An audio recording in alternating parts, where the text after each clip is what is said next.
Welcome to Kenton's videos. Enjoy the video. You start by preparing hardware and minimal software.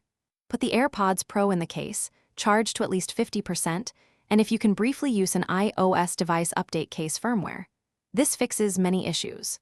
Once done, enable Bluetooth on Android and open the case near the phone to trigger pairing.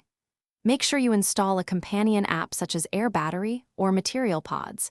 These apps give battery levels and basic integration that Android lacks natively. Now you add the middle layer tools to approximate AirPods Pro features. Install a Bluetooth codec switcher and force AAC or aptX adaptive when your phone and chipset support it. This improves audio quality and latency.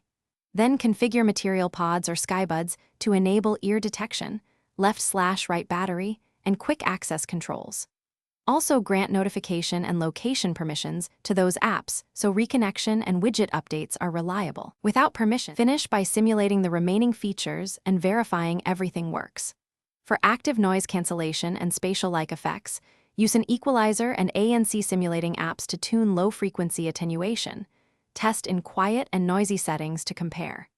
Next, install touch mapping tools to customize long press and squeeze actions for play, pause, or Google Assistant.